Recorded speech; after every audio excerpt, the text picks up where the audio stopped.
Alléluia. Asseyez-vous dans sa présence. Rendez grâce à Dieu notre Père en toutes choses. Car il est bon, sa miséricorde dure à toujours. Et c'est pourquoi le psalmiste dit que tous, sans exception, la création exalte, élève et magnifie le roi des rois. Nous sommes dans la grande série La bonté de Dieu. Et nous sommes en train d'avancer pas à pas par sa grâce. Afin que le Saint-Esprit, qui est l'esprit de révélation, nous conduise et nous dirige. Et nous avons vu pendant ces 2 semaines, nous avons pioché, nous avons regardé, nous allons de l'avant. C'est un thème qui ne peut pas être un thème théorique. Le thème de la bonté de Dieu est un thème très très important et pratique. Si tu ne l'as pas expérimenté, tu peux parler théoriquement, mais ça ne va pas te faire du bien. Quand tu l'as expérimenté, alors tu te dis, mais pourquoi il y a longtemps je n'ai pas expérimenté cette grâce-là?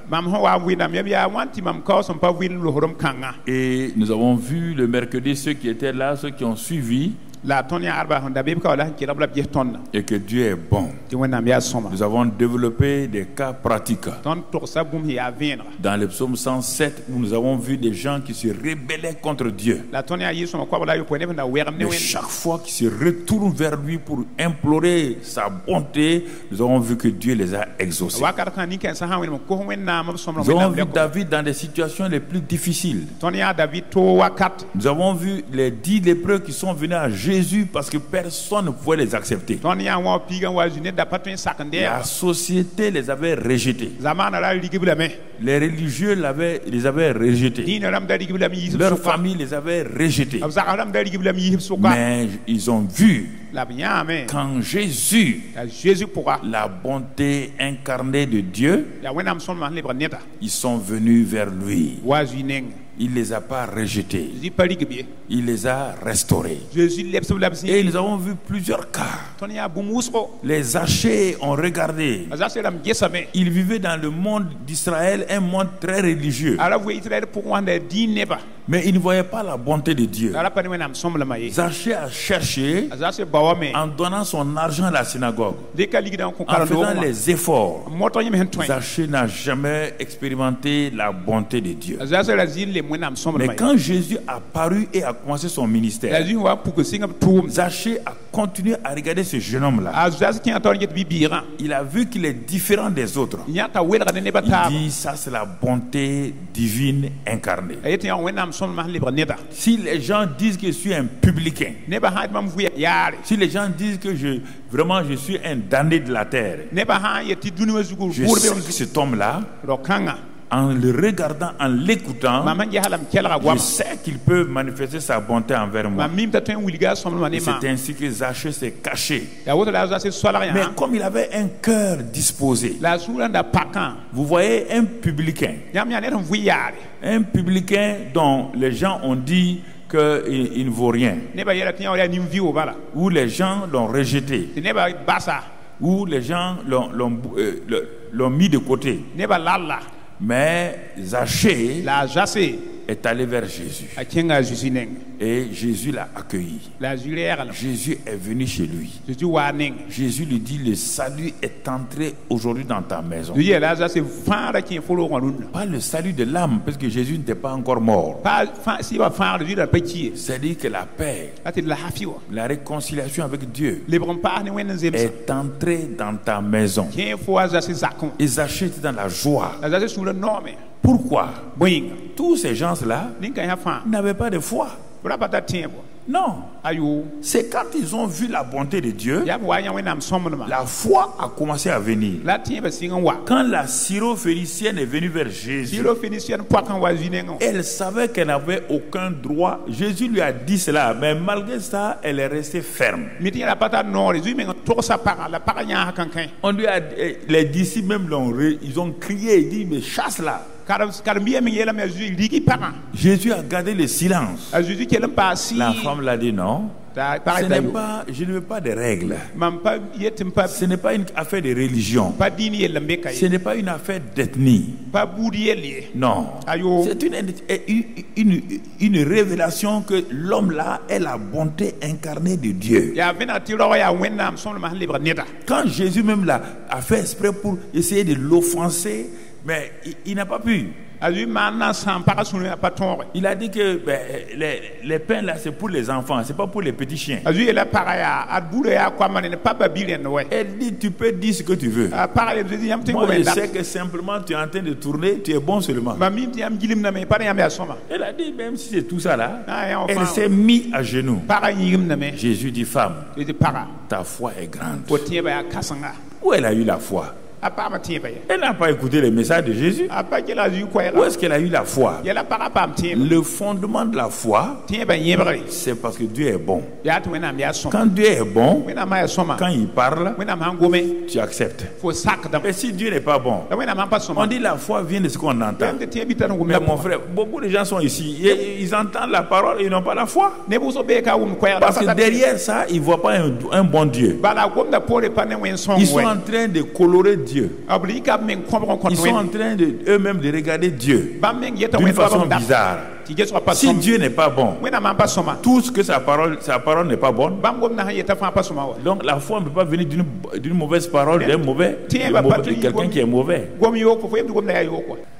Donc, je dis et je répète que cette syrophénicienne là, elle ne regardait pas d'où elle venait, elle ne regardait pas, elle n'a même pas écouté les disciples. Quand les disciples ont dit repousse là, ça ne l'a pas affecté.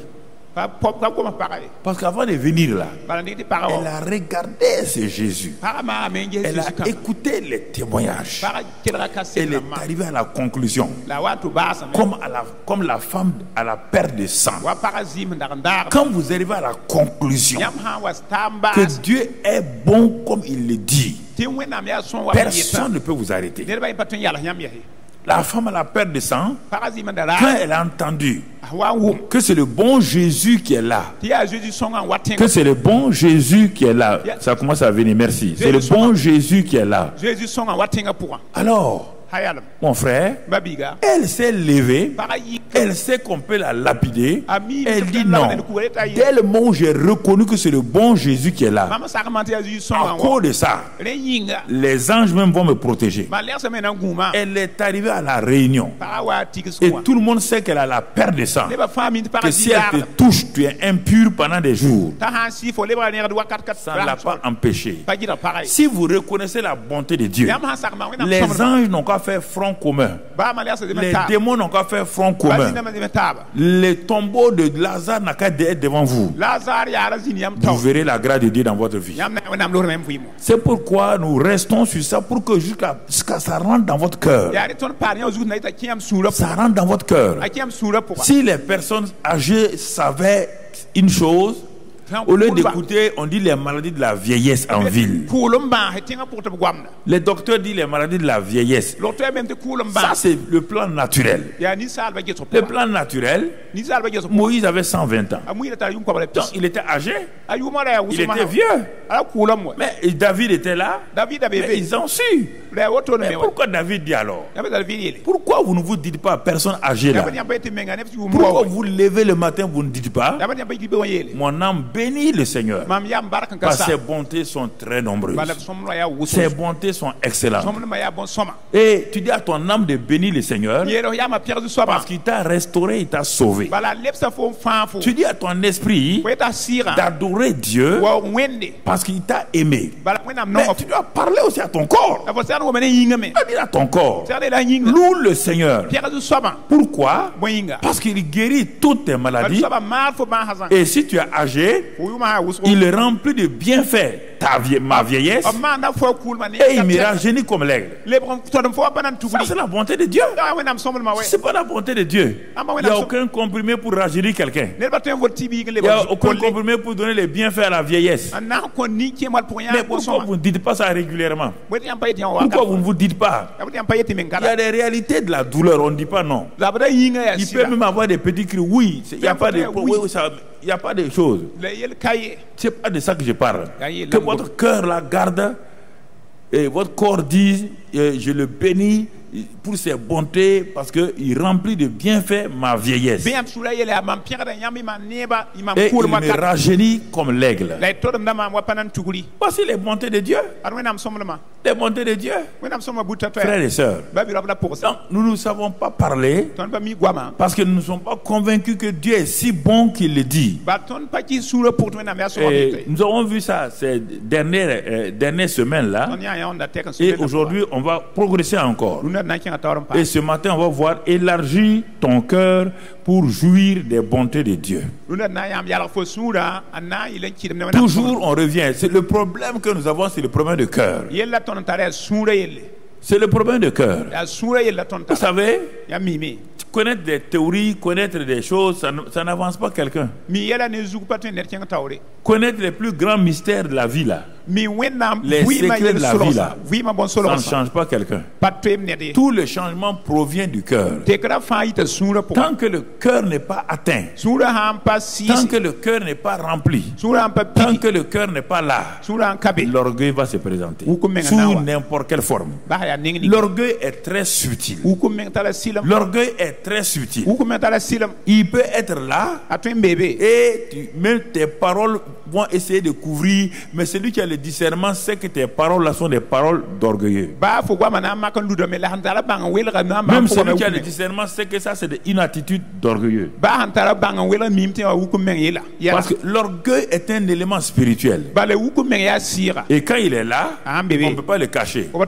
Mon frère, ma soeur, il y a des choses importantes que nous devons comprendre. Alors pourquoi nous disons ce matin, élargis ton cœur pour jouir des bontés donc de Dieu. Les bontés de Dieu existent, elles sont là. Pourquoi tu n'en jouis pas? La question est là. La bonne musique est là. Ce monsieur est sourd. Il ne peut pas en jouir. Parce que les oreilles ne sont pas ouvertes pour jouir de la musique. C'est la même chose avec les bontés de Dieu. Les bontés de Dieu sont partout. Mais pourquoi peu de chrétiens en jouissent? Parce que le cœur n'est pas un bon récepteur. Dieu cherche un cœur qui soit un récepteur, un récipient, un fût dans lequel il dépose. Puisque nous avons dit Proverbe 4:20, les 7 portes et la fenêtre là, tout va vers le cœur. Donc les sept portes là, ce sont des affluents qui amènent les bénédictions de Dieu, les bontés de Dieu. Mais s'il vient trouver que le cœur est fermé, il ne peut pas se jeter. Comme tous les fleuves se jettent à la mer, il ne peut pas se jeter. Ça, c'est une affaire personnelle. Ce que nous disons maintenant là, on ne peut pas prier pour ça, on ne peut pas prier pour toi. C'est une affaire personnelle, c'est une décision. On ne peut rien. Personne ne peut prier pour toi pour que ton cœur s'ouvre. C'est toi qui as les clés de ton cœur. Si tu veux, tu les fermes. Si tu veux, tu les ouvres. Tu le sais d'ailleurs. Il y a devant des gens, tu fermes ton cœur. Il y a des gens, tu ouvres vite ton cœur. Pourquoi tu fais ça? C'est toi qui as ouvert. C'est pas quelqu'un. Alors donc c'est pourquoi, frères et sœurs, tous les arguments que nous avons développés pour nous justifier nos fautes, justifier nos péchés, sont sans effet devant Dieu. Ça n'a pas d'importance devant Dieu parce qu'il sait que c'est pas vrai.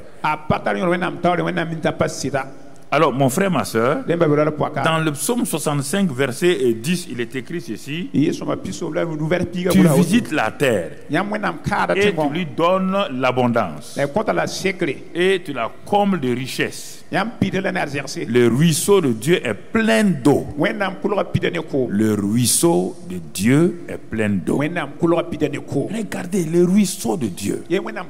On ne parle pas de l'eau, Dieu n'a pas de l'eau physique, non. Le ruisseau des bontés de Dieu. Le ruisseau des grâces divines. Le ruisseau des bénédictions. Il est plein. Et rien ne peut l'épuiser.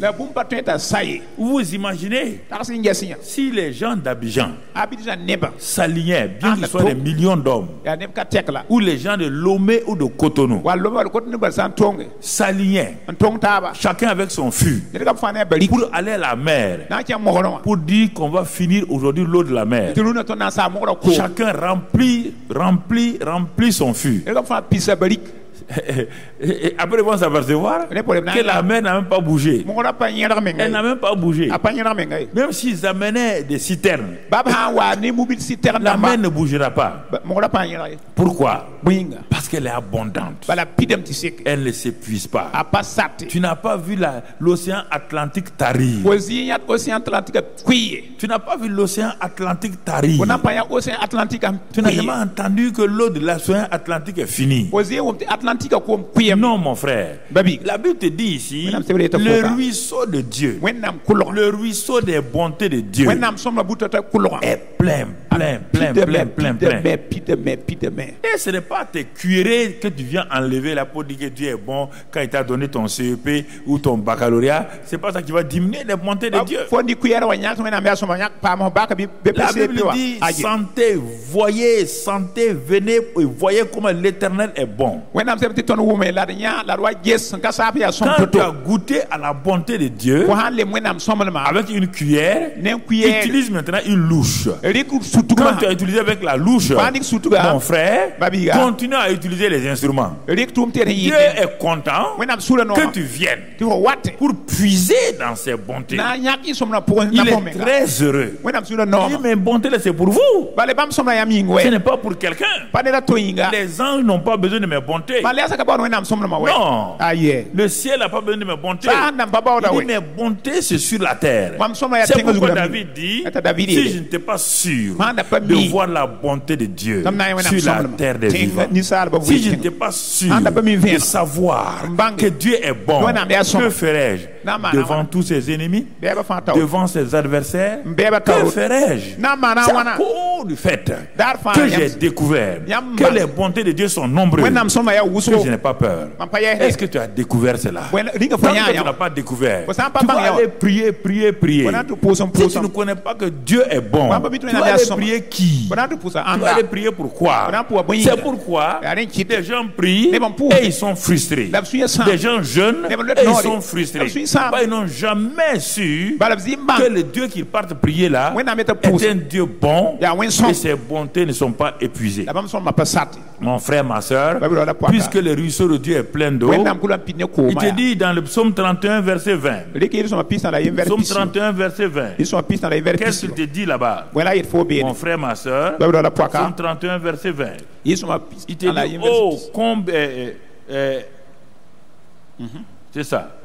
Oh, combien est grande ta bonté. Voilà.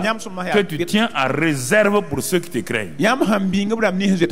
Oh, combien est grande ta bonté. Le ruisseau de Dieu est plein. Parce que la bonté de Dieu est grande. La bonté de Dieu est grande. Et il la réserve pour ceux qui le craignent. Il a réservé ça. Il a dit aux anges, c'est pas pour vous, hein? Non. C'est pour mes enfants. Ils ont désiré de croire en moi. Craindre Dieu, c'est d'abord ça. C'est accepter Jésus comme son sauveur. Ceux qui ne craignent pas là, ils insultent Jésus. Ils ne croient même pas en lui.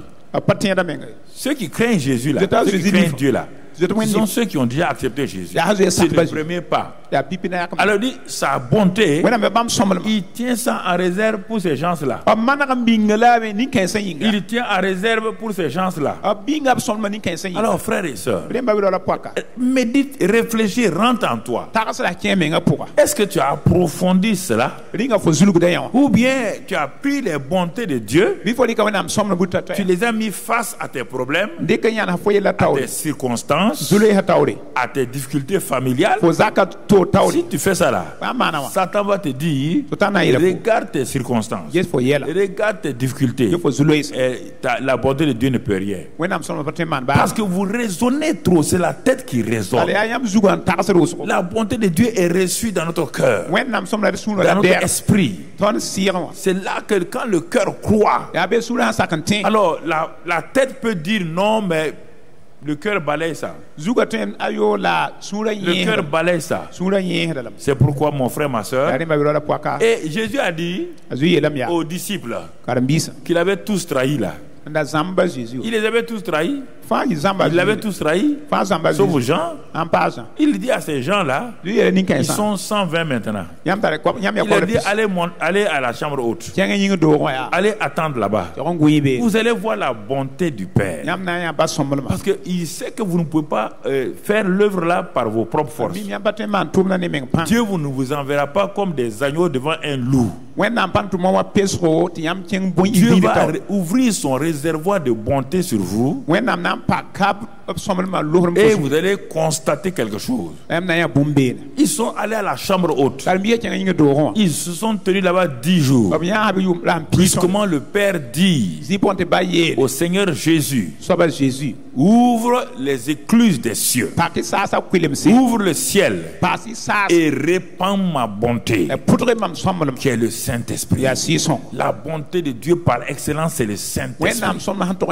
Il dit répands le Saint-Esprit, afin qu'à partir de maintenant, qu'aucune force humaine, aucune capacité humaine, aucun raisonnement humain ne puisse vouloir faire mon travail. Ils le feront par ma force, par ma capacité, qui vient seulement du Saint-Esprit et du Saint-Esprit seul. Regarde ces gens-là, 120 peureux, enfermés dans une chambre haute, tremblotant, alors qu'il y a des milliers de gens en bas qui sont en train de crier. Les 120 tremblaient de peur, parce qu'ils n'avaient pas goûté à la bonté de Dieu. Ils n'avaient pas goûté la bonté par excellence, c'est le Saint-Esprit. Quand Jésus a ouvert la porte des cieux et a dit au Saint-Esprit, comme le Père m'a envoyé, moi aussi je t'envoie.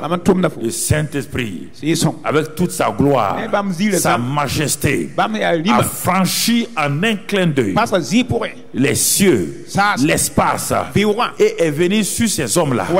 Il a d'abord envoyé son feu. Son feu est venu brûler tout ce qui était humain, tout ce qui était naturel, les incapacités, les peurs, les angoisses.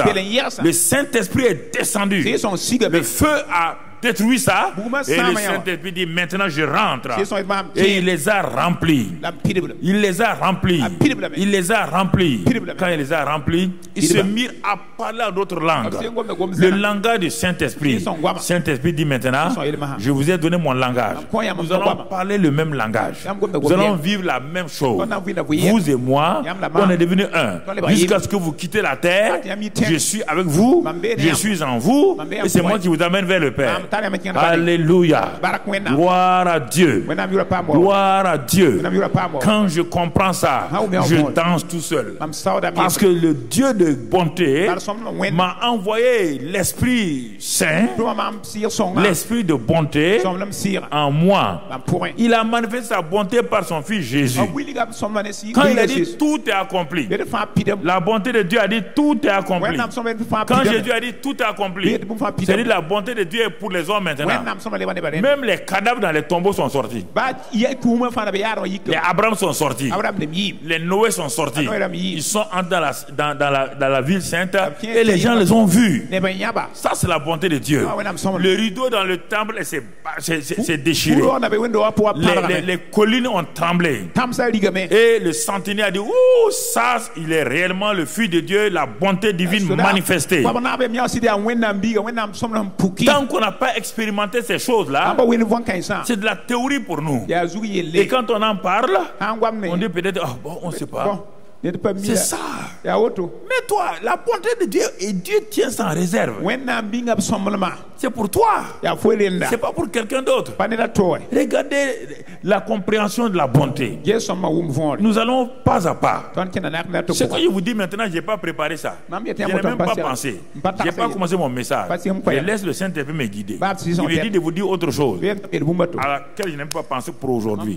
Il dit la bonté de Dieu là. Regarde les deux fils là. Le fils prodigue et le fils aîné.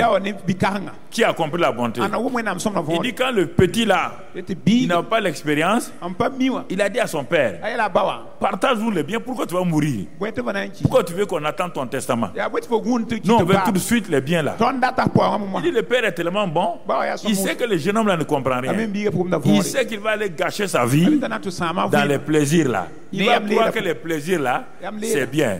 Il dit bon, ok, comme je suis bon là, et je vais leur donner. Quand on lui a donné, il a pris sa part de bien. Il est allé dans le monde. Au commencement, c'était bon. Mon frère, quand il va ici, les gens le suivent. Partout. Les filles courent derrière lui. Les amis courent derrière lui. Quand il lève la main seulement, le doigt, tout est à l'œil. Tout. Il dit, mais c'est bon ça. Tous les plaisirs là. Comme Salomon. Il dit que lui, il avait tous les plaisirs du monde. Tous les plaisirs. Quand tu laisses la bonté de Dieu, tous les plaisirs remplacent la bonté. Et les plaisirs du monde là. Alors, tu crois que c'est la bonté. Il est parti. Mais il ne sait pas que les gens sont liés à lui à cause de son argent. Quand son argent est fini, il a vu que les plaisirs vont finir. Il ne pouvait même pas manger. L'essentiel là. Manger là, ce n'est pas un plaisir. Hein. C'est l'essentiel de sa vie. Il ne pouvait même pas avoir les choses essentielles. Tu comprends? Il s'est assis. Il a dit non. Non. Tout ce que j'ai vécu là, tout a une fin. Tout a une fin. Jeunes gens, tout a une fin. Ne vous flattez pas. Les plaisirs que vous voulez faire là, en ville, là, ça a une fin. Un jour, tu vas t'asseoir. En temps, tu as gâché ta vie. Tu as gâché ta vie. Les plaisirs là, c'est pour 5 minutes. C'est pour 10 minutes. Non. Aller dans une boîte de nuit, s'asseoir là-bas, danser, boire. C'est quoi? Dès que tu as fini le soir, quand tu viens te coucher déjà, ta culpabilité commence. Ton problème commence. Ces plaisirs-là. Lis dans Ecclésiaste. Tu vas trouver qu'on parle à un jeune homme. Il dit, ouais, jouis. Non, fais ce que tu veux seulement. Vas-y seulement. Allez, fais tout ce que tu veux. Il dit, mais jeune homme, un jour tu vas venir. On va se rencontrer face à face. Et ce jour-là, ce jour est arrivé pour le jeune homme. Heureusement, avant de quitter sa maison, il connaissait le cœur, le caractère de son père. C'est ça qui va le sauver. Il s'est assis, il est rentré en lui-même. Il a dit, mon père là, c'est un bon père. Mais j'ai trop abusé de lui. C'est pas la peine, sinon il est un bon père. Hein. Regarde tous les mercenaires qui sont chez nous là. Ils travaillent, ils mangent, ils boivent. Mais comme il est bon là, je ne veux pas abuser de sa bonté. Je vais aller me servir comme un mercenaire. S'il ne sait pas que le père est bon là, même pour être mercenaire là, il ne peut pas. Mais quand il est parti, les bontés du père n'ont pas été épuisées par le fait que le jeune homme là, non, les bontés du père ne s'épuisent pas. Il t'attend, mais c'est toi qui as gâché ta vie. Il t'attend. Mais tu viens comment? Malade, Tu viens comment? Déçu maintenant. Tu viens. Le Père te reçoit. Mais regarde maintenant les conséquences là. C'est ça. Il est venu, le Père l'a reçu, ils se sont réjouis. Mais le fils aîné a vécu à son père, il n'a jamais découvert le caractère de son père. Non. Il n'a jamais découvert que son père est bon. Il dit, je veux mériter la bonté de mon père. Ça, c'est les chrétiens qui veulent mériter les bontés. Ils sont dans des choses, tu vois, ils partent travailler, ils viennent tard la nuit.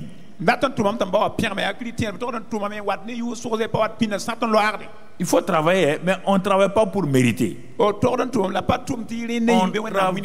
avec Dieu parce que Dieu nous a aimés, on aime Dieu. On ne travaille pas pour Dieu, on travaille avec Dieu.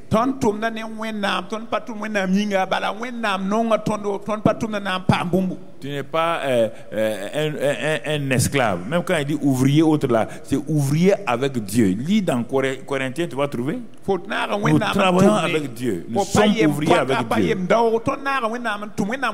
Mais si tu as la pensée esclavagiste au lieu d'avoir la pensée de fils et de fille, alors tu vas souffrir.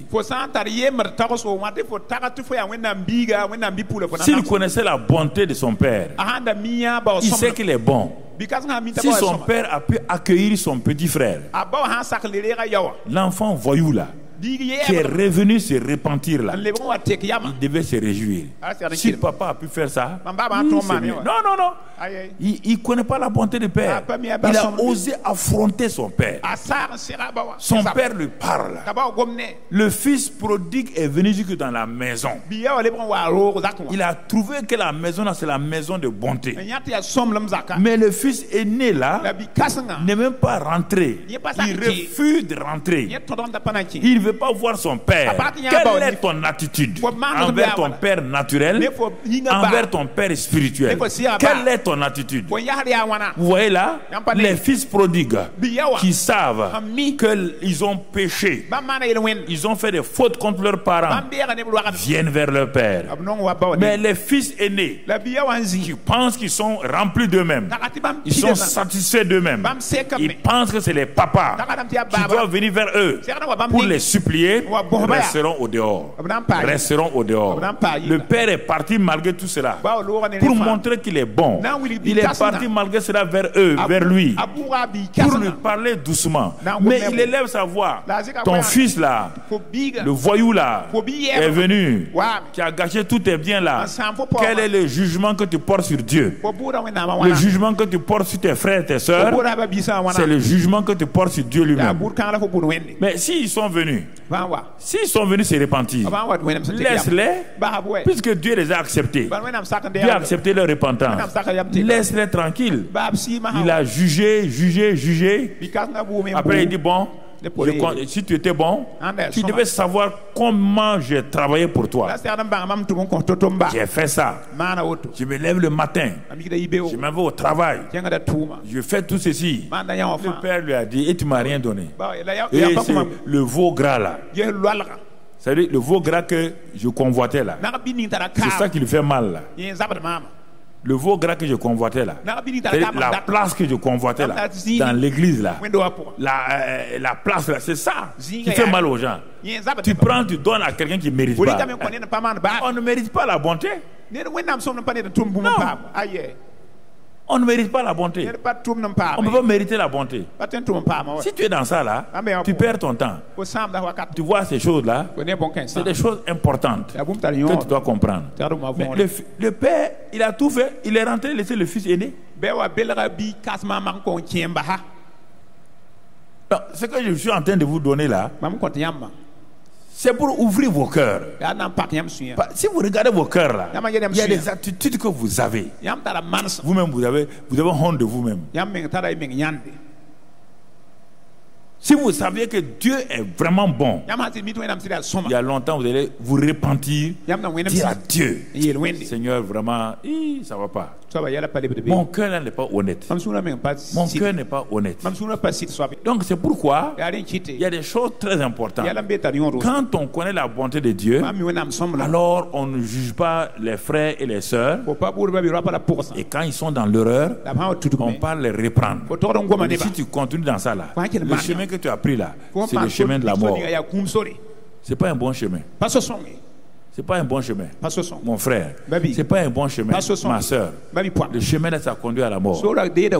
Ça, c'est l'amour qui te fait avertir quelqu'un qui est en train de prendre une route dont la fin est un précipice. L'avertir ne veut pas dire que tu es méchant. L'avertir ne veut pas dire que tu le juges. Tu dis à la fin de cette route là, il y a un précipice. Si on tombe là-dedans, on ne peut pas revenir. Ça, c'est un conseil, c'est un avertissement. Donc, vous comprenez? Alors, avec tout cela, Jésus a répandu le Saint-Esprit qui est la bonté même, la bonté suprême de Dieu sur les hommes.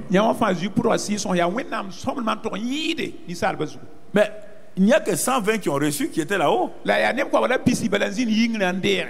C'est pas tout le monde.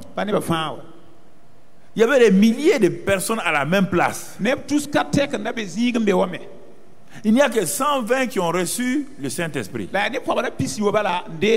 Les milliers qui étaient en bas là n'ont pas reçu le Saint-Esprit. Ils étaient venus pour une cérémonie religieuse qu'on appelle la fête de la Pentecôte. Mais ceux qui étaient là-haut n'étaient pas pour la fête de Pentecôte. Ils attendaient la manifestation de la bonté de Dieu pour eux. Ce que tu n'attends pas, tu ne l'auras pas. Ce que tu ne désires pas, tu ne l'auras pas. Ceux à qui tu n'aspires pas, tu ne peux pas l'avoir. C'est pourquoi mon frère, ma soeur, nous devons désirer le bon lait, désirer les choses excellentes, désirer les choses du ciel, lever les yeux, Colossiens 3, désirer ces choses-là, cherchez-les, aspirez à ça, et ces choses-là vont remplir votre âme.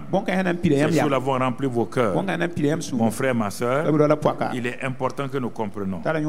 La bonté de Dieu est pour tous. On a vu cela les semaines passées. Il dit c'est pour tout le monde, sans exception. C'est pour tout le monde. Il fait descendre sa bonté sur les bons et les méchants. Quand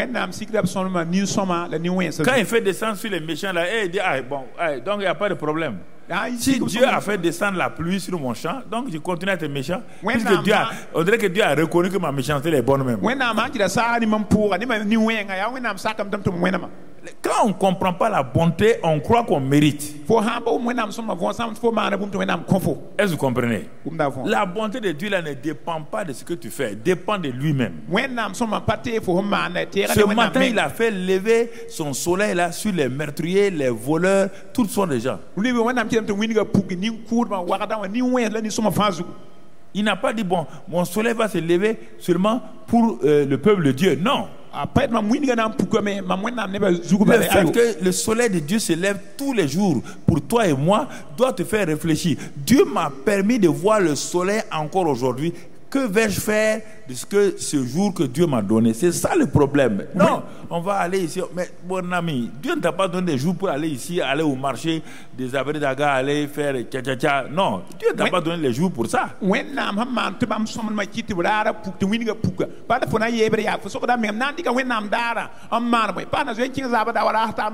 don que Dieu vous donne, vous devez prendre ça au sérieux. Le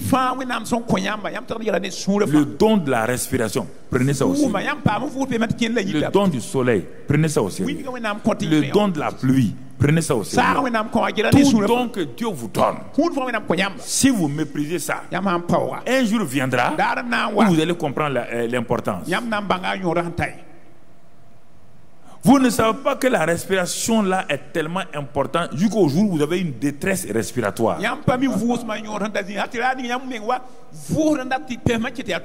Tu veux que tout l'air qui est là, tu veux que l'air la rentre seulement.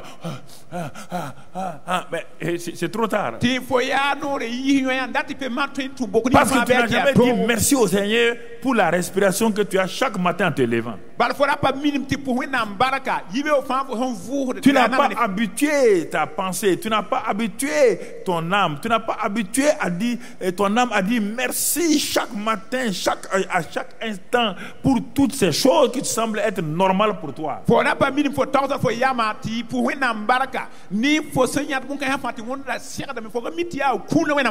C'est ça qui fait que ta vie chrétienne est difficile.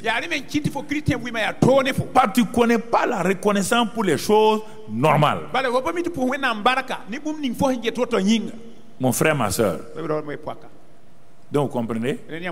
Ce sont des choses importantes. Donc, Dieu fait descendre, il répand sa bonté sur les bons et les méchants. Chaque matin, lève-toi et dis ça. C'est pourquoi Dieu a corrigé son prophète appelé Jérémie. Et il va dire une parole importante par la bouche de Jérémie. Quand Jérémie s'est plaint, murmuré, comme souvent nous le faisons, nous croyons que nous avons raison. Et on juge, on croit, on murmure. Et quand on fait ça, Dieu nous regarde. Il ne dit absolument rien. Dieu n'habite pas dans la louange, dans les murmures. Quand tu murmures, Dieu est loin. Tu as beau murmurer, il ne te parlera pas. Tu as beau aller gêner en murmurant, il ne te parlera pas. Mais vous ne pouvez pas imposer vos règles à Dieu. Ça, c'est les gens qui vous racontent des histoires. Ah, mais il faut aller parler à Dieu. Hein, vous dire, tu ne peux pas imposer tes lois et tes règles à Dieu. Dieu dit que lui, il habite dans la louange. Quelle louange? Quand tout va bien? Non. Quand tout va mal? Quand tout va mal? Il faut être constant. Comprenez? Il dit à Jérémie, continue à pleurnicher. Continue à dire que je ne suis pas bon. Continue seulement. Jérémie s'est arrêté. Il dit, voici ce que je vais réparer dans ton cœur. Dieu dit, voici. Est-ce que vous comprenez? Voici ce que je vais repasser dans mon cœur. Il a commencé à dire ça. Dans Lamentation 3. Il a commencé à dire ça. Je veux... Vous voyez le cœur, il n'a pas dans ma tête, hein? Non, dans sa tête là, c'est toujours des mauvaises choses. Dans sa tête là, c'est toujours les circonstances. Mais il dit mon cœur. Est-ce que vous comprenez? Ce que je veux repasser en mon cœur, c'est le cœur là, l'élément essentiel à mon cœur. Ma tête est en train de dire ça va pas. J'ai dit mon esprit, mon cœur. Je ne parle pas de mon cœur physique, mais on dit, chaque fois on dit ça ici, mais c'est tout juste une image. Et ce que je veux repasser dans mon cœur là, c'est ce qui va me donner de l'espérance. Ah, donc Jérémie, tu as compris que tu n'as pas d'espérance parce que tu ne faisais pas repasser les choses dans ton cœur. Et regardez, c'est quoi? Qu'est-ce qui va passer? Les bontés de l'Éternel ne sont pas épuisées. Ses compassions ne sont pas à leur terme. Elles se renouvellent chaque matin. Oh, que ta fidélité est grande. Est-ce que ce matin tu t'es assis? C'est pourquoi je te dis, ce matin j'ai dit à Dieu, vraiment tu es fort. Tes bontés là ne sont pas épuisées. Parce que le ruisseau de Dieu est plein d'eau. Et tu as réservé ta bonté pour moi. Moi, je tape ma poitrine, moi, pour moi. Si les autres ne croient pas, ça les regarde. Pour moi, Mamadou Karambiri, tes bontés ne sont pas épuisées. Tes compassions ne sont pas à leur terme. Ton ruisseau de bonté est plein d'eau. Et tu tiens à réserve ta grande bonté pour moi. Et c'est pourquoi je dis, Seigneur, tu remplis de vieillesse, de bienfaits ma vieillesse. Tu me rajeunis comme l'aigle. J'ai dit à mon corps, il ne faut pas t'amuser avec moi. Hein? Toi, tu n'es pas moi. Tu n'es que mon enveloppe. Moi, mon Créateur a dit qu'il remplit de bienfaits ma vieillesse et il me rajeunit comme l'aigle. Alors mon corps là, tu obéis à ce que Dieu dit. Ce que j'ai dit par ma bouche là, mes oreilles ont entendu là, c'est ça ma foi. Je parle comme ça. Vous ne parlez pas. Quand vous voulez insulter quelqu'un que vous parlez. Critiquer que vous parlez. Ta bouche est faite pour critiquer. Ta bouche est faite pour insulter. Ta bouche est faite pour prophétiser sur toi-même. Prophétise sur toi-même.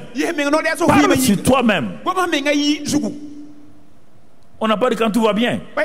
C'est quand ça va mal que tu parles. C'est en ce moment que le cœur prend l'ascendance sur la pensée.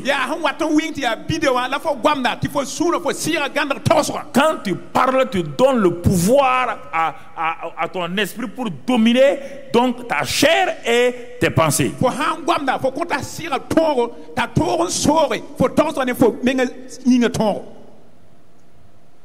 Tu vois mon frère, c'est ça que Jérémie a dit. C'est pourquoi David croyait et il parlait. Regardez ces psaumes-là, regardez ces psaumes. C'est ce qu'il disait. Et parfois quand il est faible, il n'a pas caché. J'étais angoissé, j'avais peur, mais après il se reprend. Dieu a permis que David écrive toutes ces choses-là pour nous enseigner.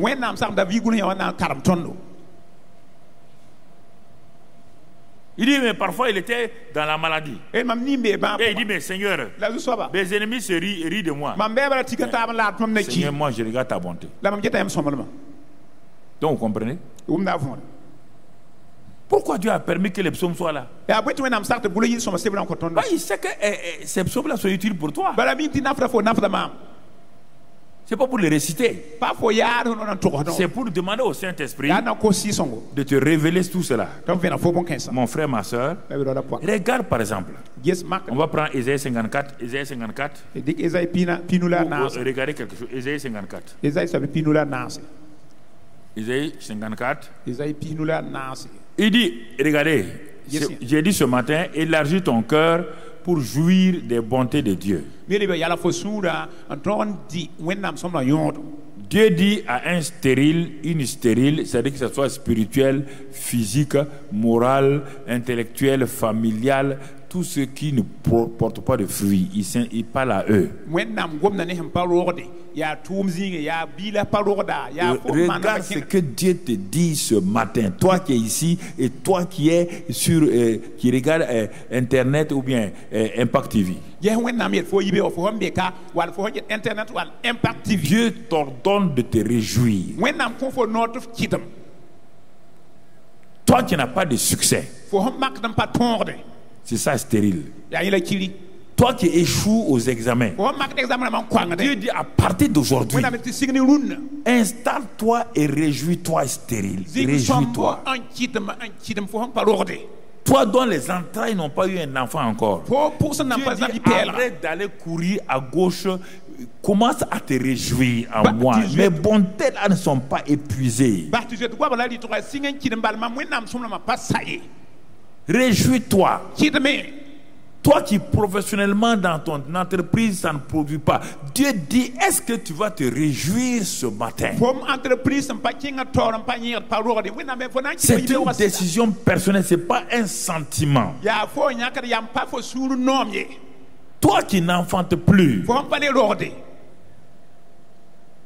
fais éclater ton allégresse et ta joie. Toi qui n'a plus de douleur. Car les filles de la délaissée, tu entends, ce qu'on dit délaissé là, délaissé moralement, délaissé familialement, délaissé physiquement, délaissé dans tous les domaines, la mépriser, le mépriser, le rejeter, le pauvre. Dieu dit réjouis-toi, car les filles de la délaissée seront plus nombreux que les filles de celles qui étaient mariées.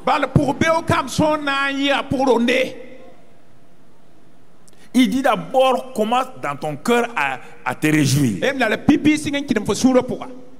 Commence à te réjouir. Remplis ta bouche des cantiques de bonté. Commence à les proclamer tout seul, toute seule. Proclame-les. Les choses sont bloquées. On dit actuellement que les entreprises sont quoi, mon ami? C'est dans le temps de la sécheresse que Isaac est devenu le plus riche. Ah Seigneur. Réjouis-toi, réjouis-toi. Je refuse de pleurer. Je cesse de pleurer. Anne, arrête de pleurer. Va te réjouir devant ma présence. Anne s'est dit, mon mari, je refuse de me réjouir à tes gigots. Non, tes gigots ne peuvent rien faire pour moi. Je mets fin à ton système de gigots. Et elle est rentrée. Elle a crié. Dans un temps, elle a pleuré. Mais quand elle sortait, ses yeux étaient remplis de joie. Que tes yeux soient remplis de joie. Que ton cœur soit rempli de joie. Que la joie de l'Éternel soit ta force. Que le Seigneur te renouvelle. Que sa grâce te visite puissamment. Dans le nom de Christ Jésus. La bonté de Dieu. On n'est pas entré encore. Tu vas danser ici sur un pied et tourner ici.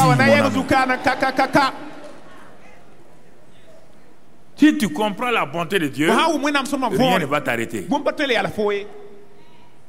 Il n'y a aucun obstacle. La bonté de Dieu, c'est comme des canons.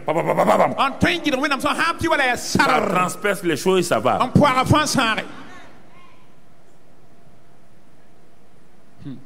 Mais tant que tu vas... Il dit réjouis-toi. Vous voyez bien? Ce sont des ordres. Voici les voies comment on peut aller de l'avant. Après la réjouissance là, un autre verbe va sortir, toujours dans Isaïe 54. Quand on se réjouit là, et Dieu te dit maintenant, une autre chose va sortir. Mon frère, il dit élargi. Ça c'est la foi. Élargis l'espace de ta... Tu dis mon entreprise est à l'étroit. Mon entreprise est confinée. Dieu dit développe. Dieu dit élargis l'espace. Élargis. Je vous enseigne ces choses-là aujourd'hui. Parce que j'ai compris ce que Dieu veut que je dis. Mais j'ai vécu ça il y a 30 ans en arrière. Je ne comprenais pas. J'ai vécu ça. Quand il y avait personne qui enseignait ça au Burkina. Personne. Je pratiquais ça. Dans mes temps de difficulté. Mais je ne pouvais pas enseigner. Je n'avais pas la compréhension. Dieu m'a fait pratiquer. Et maintenant je peux l'enseigner.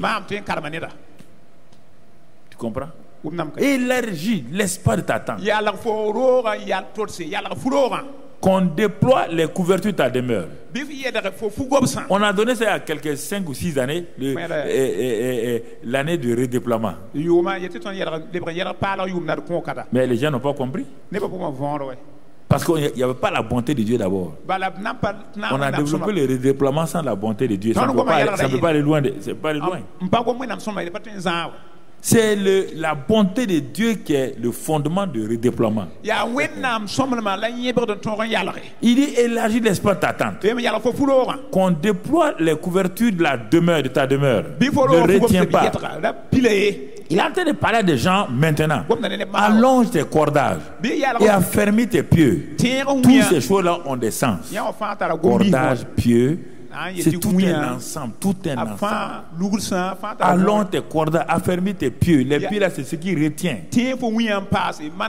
Car si tu élargis là, si tu te réjouis là, Dieu dit, tu te répandras à droite et à gauche. Tu te répandras. Et ta postérité envahira des nations. C'est que vous ne comprenez pas. Sinon, vous n'avez pas dit des faibles amen comme ça. Vous pensez des nations, Côte d'Ivoire, Mali, tout. Non, Dieu ne parle pas de ça.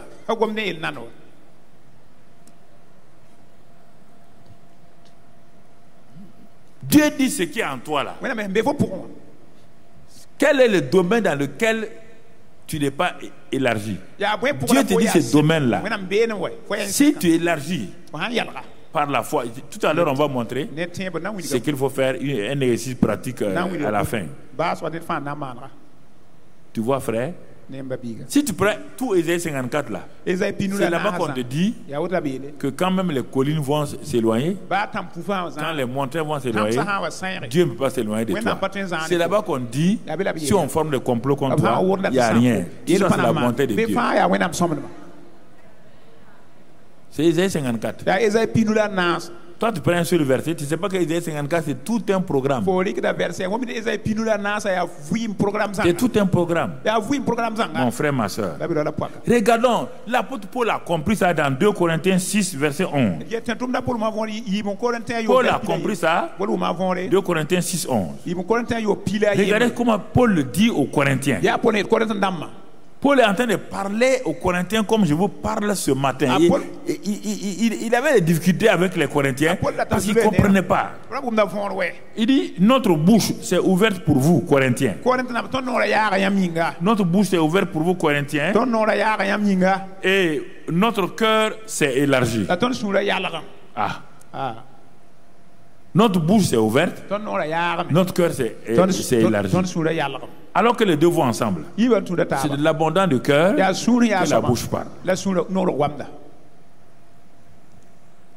Ça dans 2 Corinthiens.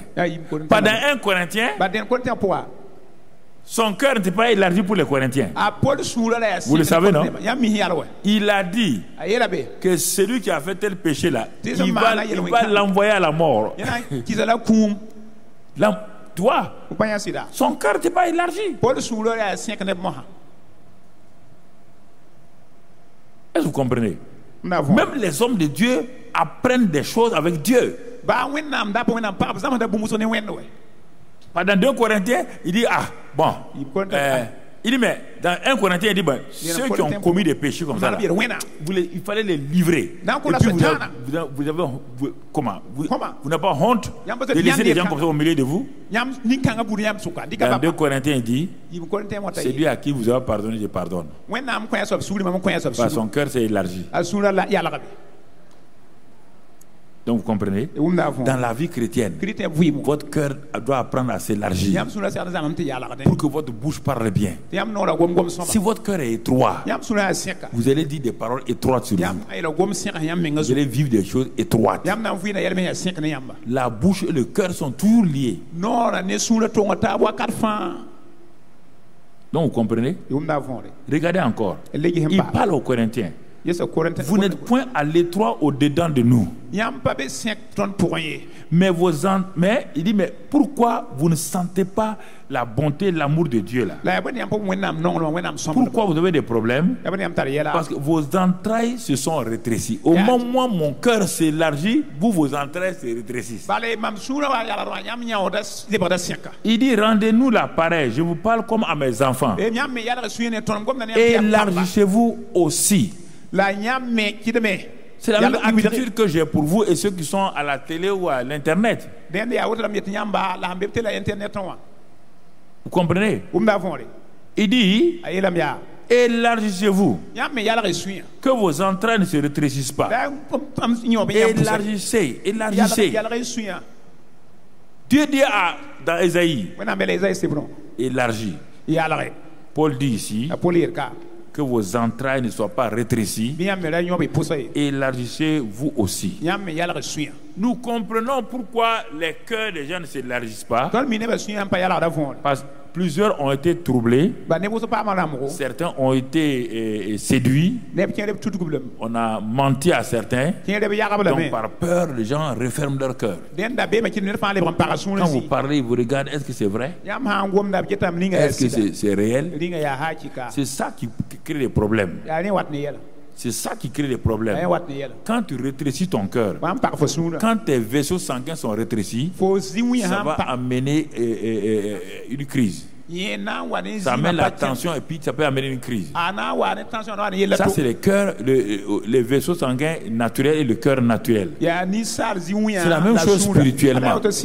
C'est la même chose spirituellement. Si ton cœur spirituel est rétréci, tu crées un problème. Donc Paul dit, élargissez vos cœurs. Ceux que vous avez mis dans vos cœurs, libérez-les afin qu'ils partent pour recevoir les bontés que Dieu a en réserve, pour vivre dans ces garder ces choses-là. Il faut d'abord vraiment reconnaître que mon cœur est étroit et se repentir, dire à Dieu, mon cœur est étroit. Peut-être c'est par peur ou bien par déception que j'ai rétréci mon cœur. Oh, tu vois, avant j'avais ouvert mon cœur. Les gens m'ont déçu. Les gens m'ont fait du mal. C'est pourquoi j'ai fermé. Dieu décide de fermer ton cœur. C'est pas pour les autres. Tu te fais du mal à toi. Tu ne fais pas du mal aux autres. Si tu fais du mal à toi, si tu refuses de pardonner, c'est lui que tu ne pardonnes pas là, il est à l'aise. Mais toi, tu es mal à l'aise. Si tu n'aimes pas les gens, lui il est à l'aise. Toi, tu es mal à l'aise. Il dit c'est ça. Quand je n'aime pas, je rétrécis mon cœur. Quand je ne pardonne pas, je rétrécis mon cœur. Quand je ne veux pas la vérité, je rétrécis mon cœur. Quand j'ai peur, je rétrécis mon cœur. Quand je ne donne pas, je rétrécis mon cœur. Dieu me dit, élargis ton cœur, mon enfant. De toute manière, même mon fils Jésus là, il a eu des déceptions. Il a été trahi, mais il a gardé son cœur toujours ouvert. Et c'est ça qui a fait que personne n'a pu le dominer. Vous ne voulez pas que Satan vous domine? Ouvrez vos cœurs. Vous ne voulez pas que Satan vous maltraite? Élargissez vos cœurs à l'amour de Dieu, à l'amour fraternel, à l'amour philéo et à l'amour agapao. Si vous faites cela, en vous détournant de votre manière de vivre, en confessant par la bouche, quand le cœur s'est élargi, l'amour, tu confesses. Si tu confesses ta bouche, si tu crois dans ton cœur, ça c'est, ouais bien, si tu confesses, tu crois dans ton cœur, c'est toujours lié. La bouche et le cœur sont toujours liés. C'est de l'abondance du cœur que la bouche parle. Élargie, parle. Tu comprends? C'est des choses importantes. Des choses importantes que nous devons comprendre. Mon frère, ma soeur, et si nous comprenons ces choses-là, alors on va avancer. Et c'est pourquoi, quand on regarde, par exemple, ce que trois éléments que nous devons voir: croire, proclamer et agir, pour aller sceller ces choses dans ton cœur. Tu ne peux pas te réjouir des bontés de Dieu si tu ne crois pas. On rentre dans l'exercice pratique maintenant avec des exemples pratiques. J'ai donné les fondements dans la première partie. Deuxième partie pratique. Tu ne peux pas te réjouir si premièrement tu ne crois pas que Dieu est et ce qu'il dit. C'est un thème qu'on peut pas passer à quelqu'un. C'est toi, on peut pas. La femme ne peut pas passer à son mari, le mari, non, c'est un thème personnel. La bonté de Dieu. Qu'est-ce que Dieu a dit? Tu dois croire quoi? Tu dois croire ce que Dieu a dit, que lui il est bon. Dieu dit que lui, il tient en réserve la bonté. Ce qu'il dit là, tu dois croire ça. Il n'y a pas un autre moyen. Il a dit dans Nombre 13, versets 1 et 2, il a dit à Moïse de désigner 12 chefs, 12 leaders. Et quand ces leaders vont partir dans la terre promise là, dis-leur que je leur ai donné ce pays-là. Donc les 12 leaders ont entendu ça, Nombre 13, versets 1 à 2. Donc on leur a dit, Dieu a parlé par Moïse. Il dit, allez, ils n'ont qu'à aller explorer le pays que je donne aux enfants. Dieu dit, je donne. C'est fini. Pas je donnerai. J'ai déjà donné.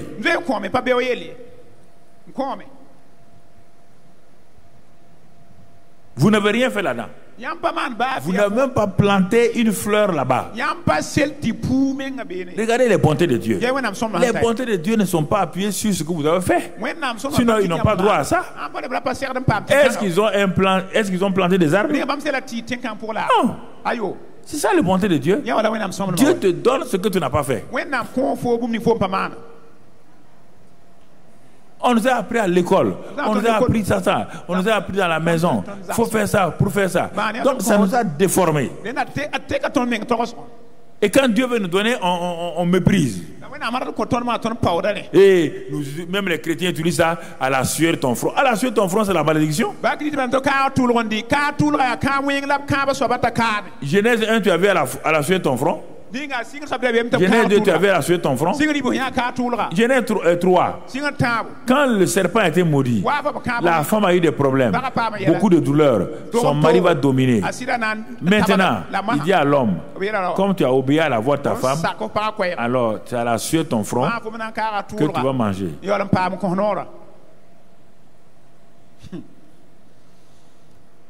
C'est ça. N'allez pas prendre les paroles du monde. Prenez la parole de Dieu. Crois-tu cela? C'est la première chose. Il a non seulement dit aux 12 espions, quand ils n'ont pas cru, quand Jésus a pris le leadership, Josué du moins, Josué a pris le leadership. Dieu lui répète dans Josué 1, verset 1 à 2. Il lui répète ce qu'il avait déjà répété. Après la mort de Moïse, l'Éternel dit à Josué, fils de Nun, serviteur de Moïse, Moïse, mon serviteur est mort. Maintenant, lève-toi, passe ce Jourdain, toi et tout ce peuple, pour entrer dans le pays que je donne aux enfants d'Israël.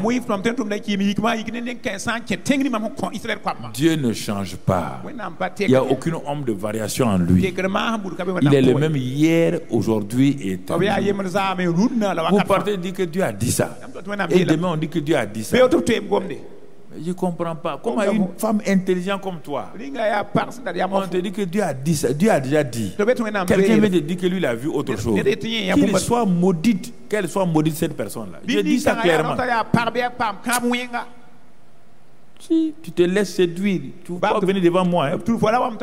Dieu a parlé. Quelle est la prophète qui va dire le contraire? Vous laissez maltraiter entre les mains des gens. Et souvent, ceux qui se laissent maltraiter sont des intellectuels. Des intellectuels. C'est pourquoi il n'y a rien, aucun coefficient de corrélation entre ta vie intellectuelle et ta vie spirituelle. Le coefficient de corrélation est égal à 0. Rien. Dieu a parlé. C'est parce qu'il a dit qu'ils n'ont pas cru que les 10 autres espions sont morts. Ils ont déformé la parole. Tu veux jouir des bontés de Dieu? Tu dois apprendre à croire ce que Dieu dit, ce que Dieu est et ce que Dieu dit. Dieu est bon. Et ses bontés ne sont pas épuisées. C'est des choses importantes qu'il faut développer. Écoute la partie pratique là, écoute-la.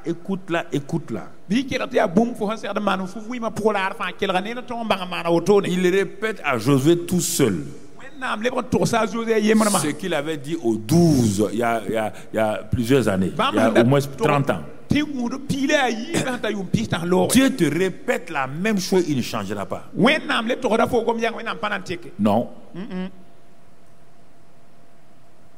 Il n'a pas dit, bon, j'ai changé de plan, je donne aux enfants d'Israël.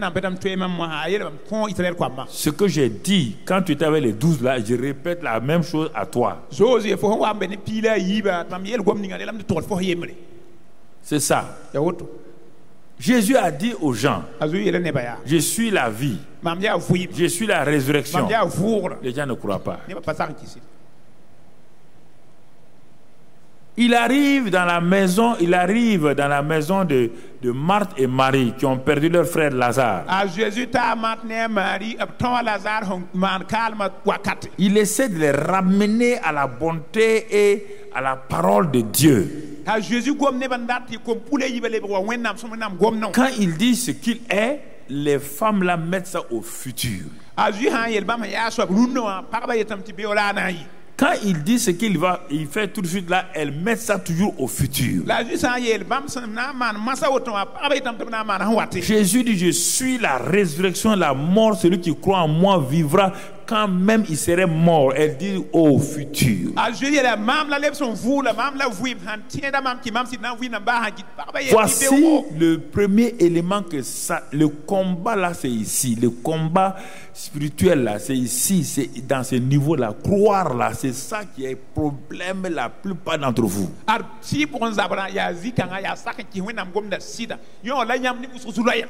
Croire ce que Dieu dit qu'il est et croire ce qu'il a dit. Marthe, je suis la résurrection et la vie. Celui qui croit en moi vivra même s'il est mort. Oui, je sais qu'au jour de la résurrection, Jésus de Marthe, il n'y a pas de jour de la résurrection sans celui qui est la résurrection. C'est moi la résurrection et la vie. Il n'y a pas de jour de résurrection. Tu ne peux pas voir le jour de la résurrection si tu n'as pas vu la résurrection qui est là devant toi et tu ne l'as pas acceptée. C'est ça. Tu ne peux pas être enlevé si tu n'as pas cru ce qu'il a dit. Je l'ai dit mercredi de long en large. Les 10 vierges là, c'était des vierges qui sont mariées à un époux. Quand on dit qu'elles sont vierges là, c'est-à-dire qu'elles sont pures, elles sont nées, c'est comme elles sont pures, sanctifiées et tout. Mais pourquoi elles ne sont pas toutes rentrées? Elles ont démarré ensemble. Elles sont l'épouse d'un seul mari. Mais le mari a dit, je m'en vais en voyage. Voici, je vous donne à chacune d'entre vous une lampe. C'est une lampe personnelle. C'est la lampe de votre vie. C'est la lampe qui va vous permettre d'aller vers moi quand je vais venir. Quand je vais venir, je ne viendrai pas dans cette maison. C'est vous qui devez aller vers moi. Il y aura une distance entre vous et moi. Mais ce qui vous permettra de m'atteindre, c'est la lampe que je mets dans votre main. Je remplis cette lampe là d'huile et je vous donne un stock d'huile pour poser. Veillez, veillez, veillez. Le temps a duré. Les gens ont développé des théologies, des doctrines qui n'ont rien à voir avec la doctrine de l'époux. Peut-être des gens sont venus d'ailleurs. Leur dit, mais pourquoi vous attendez comme ça? On attend notre époux. Ah bon? Sans rien faire. Ah non. Faut pas rester comme ça. Bon, vivez un peu. Il dit non, nous sommes fidèles à notre époux. Non, vivez un peu. Non, vous pouvez faire ça. Et elles ont commencé à baisser la garde. Brusquement, il y a une séparation. Il y a 5 qui se sont ressaisis et qui ont dit non. L'époux a dit d'attendre et de regarder le niveau de la lampe. La lampe là, c'est la parole de Dieu. Car ta parole est une lampe à mes pieds, la lumière sur mon sentier. Dit le psaume 119, 105 je crois. Donc elles ont dit non. La lampe là, on doit veiller. Quand la lumière de la lampe baisse, quand la parole de Dieu la baisse dans ton cœur, si tu n'as pas communion avec le Saint-Esprit, c'est le Saint-Esprit qui vivifie la parole. Je vous ai dit depuis le commencement, sans la parole et le Saint-Esprit, votre vie va terminer dans les ténèbres. Si vous jouez avec la parole de Dieu, si la parole de Dieu affaiblit dans ton cœur, si quelqu'un te dit il ne faut pas aimer ton prochain, tu es en train de baisser la lampe. Si quelqu'un te dit il faut mentir, tu es en train de baisser la lampe. Et la lampe baisse. La lampe baisse. Et quand tu veux marcher pour aller à la rencontre de ton époux, il n'y a plus de lumière. Et tu tombes dans les sentiers, tu tombes dans les trous du chemin étroit et tu t'en sors pas. Les sages l'ont dit non, nous on va veiller sur la lampe, on va veiller sur la parole et on va communier avec le Saint-Esprit. Et un jour on leur dit que le mari vient. Comme il vous a dit, il vous attend là-bas. Les sages, les 5 premiers là, on les a appelés maintenant sages. La différence va venir. Et les 5 autres, on les a appelés folles. Qui? Des gens qui appartiennent à l'époux, des gens qui appartiennent à Jésus, on les appelle folles. Des fous et des sages. Ça vient de leur décision. Dans quel groupe te trouves ce matin? Parmi les vierges folles ou les vierges sages? Ce n'est pas le Seigneur qui les a séparés. C'est eux-mêmes par leur manière de vivre, par leur manière de parler, par leur attitude, qui ont fait 2 groupes. Les sages sont levés sans effort. La lampe avait baissé un peu et ils ont pris le stock d'huile et ils ont mis dans la lampe. Et la lampe a repris.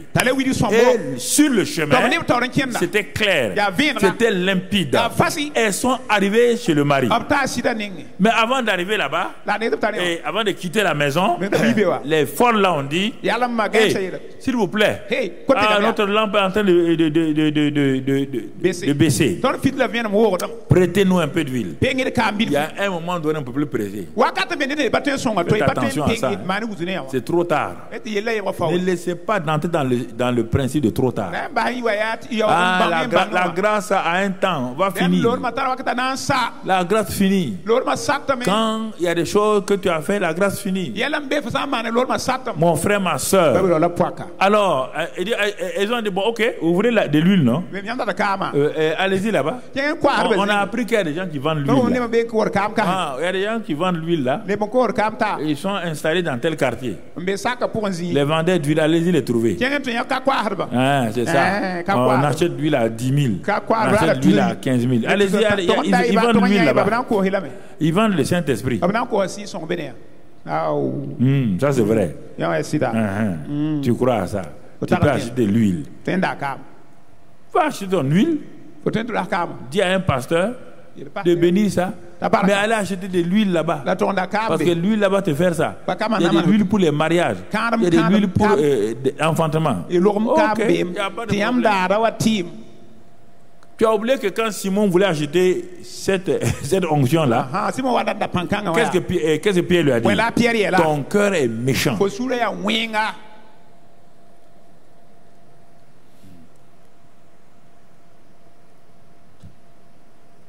Et maintenant, quand elles sont folles, elles sont sorties pour l'acheter. Quand tu ne crois pas la parole de Dieu, tu deviens un fou. Ce que les gens te disent, tu crois. Les gens vont venir chez toi, bon, On a vu, quand les gens disent on a vu, on a entendu là. Mon ami, tu veux combien de francs? Tu as faim, non? Bon, tiens 10 000, va manger. Laisse-moi, tu as vu, tu as entendu là. Toi, tu vois tout le temps, tu entends. Tu n'as pas à manger. Quitte là. Quitte dans ça là. Tu as vu quoi? Toi, tu ne vois que la mort des gens. Tu n'as jamais vu quelque chose de bon. C'est ça, c'est le Saint-Esprit. Saint-Esprit dit tout le temps aux gens, lui là, il va mourir. Tu ne sais pas que tu connais pas la source des rêves. Les rêves viennent de 3 sources. Dieu, tes pensées et Satan. Donc sur 3 rêves, il y a 2 qui viennent des sources mauvaises.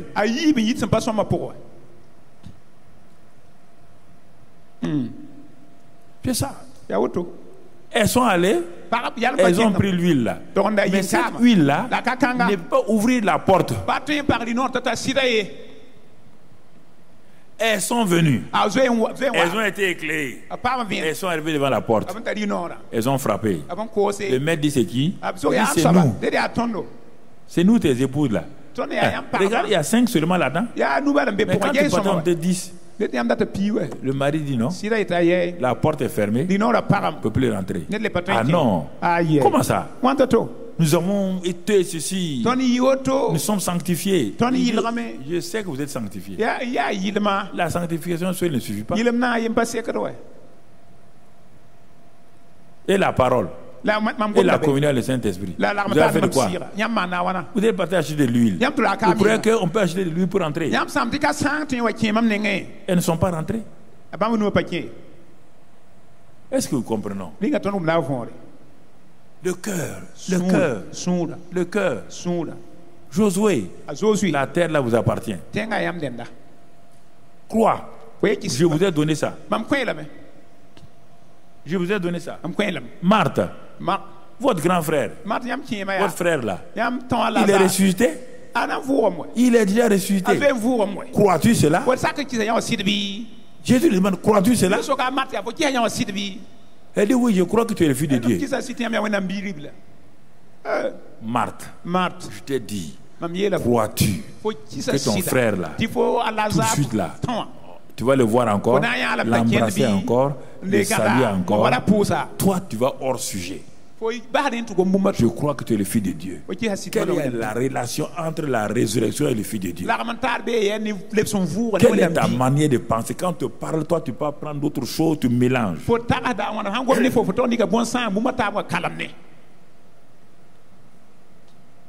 Pourquoi tu mélanges? Tu ne comprends pas. Tu es dans la confusion. Quand quelqu'un est dans la confusion, ne comprend pas la parole de Dieu.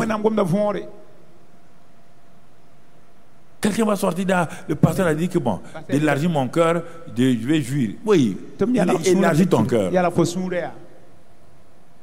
Élargis ton cœur. En faisant quoi? En libérant ton cœur des choses qui rétrécissent. Crois-tu que Dieu est bon? Il est la source de la bonté. Crois-tu ce qu'il dit? Ça, c'est le premier. Deuxième chose, si tu crois ce que Dieu est, ce que Dieu dit, ta bouche va proclamer cela. Laisse ta bouche proclamer ce que ton cœur croit. Laisse ta bouche proclamer ce que ton cœur croit. Parce que de l'abondance du cœur que la bouche parle. Ton cœur dit que Dieu est bon, que ce que Dieu a dit est bien. Alors proclame-le. Pourquoi tu te tais? Proclame-le devant tout le monde. Proclame-le devant les moqueurs. Proclame-le devant ceux qui rient. Proclame-le. C'est ça. Tu as peur de proclamer? Il dit ce que tu confesses, ça doit venir de ton cœur. Si quelqu'un dit à cette montagne-là, crois dans son cœur, vous voyez bien, ce qu'il dit là, il doit croire ça dans son cœur. Si tu ne crois pas dans ton cœur, ta bouche a beau parler, ton cœur va refuser. C'est ça qu'on appelle hypocrite. Et l'hypocrite ne gagne pas parce qu'il dit là, c'est sa bouche seulement qui parle, mais son cœur ne croit pas. C'est pourquoi tu dis à quelqu'un, il a la sagesse du discernement, quand tu dis mon frère, ça ne passe pas. S'il a un discernement, il sait que tu mens. C'est ça. Comprenez? Il y a des choses comme ça.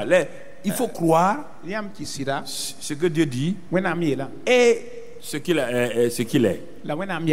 Et ensuite proclamer. Proclamer toujours ce que Dieu est. Dieu est bon.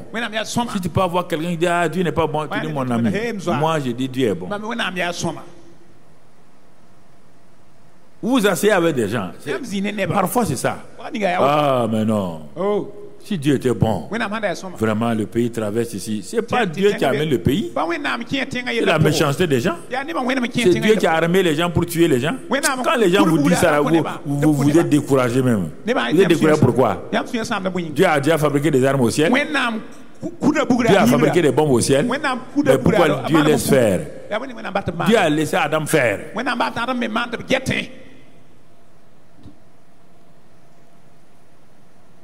Si on ne veut pas dépendre de Dieu, Dieu nous laissera faire. Si vous partez les écouter, et maintenant vous avez besoin de Dieu, vous-même vous avez jugé votre propre Dieu. Et au moins ils sont des païens, et ils sont excusables. Mais toi-même, enfant de Dieu, tu t'assois avec eux, tu parles mal de ton Dieu, et tu vas aller ensuite rentrer pour parler à ce Dieu-là. Ça ne dira pas. Pas ton cœur n'est pas... C'est ça. Laisse ta bouche proclamer ce que ton cœur croit. Il faut laisser ta bouche. Faut pas la bloquer.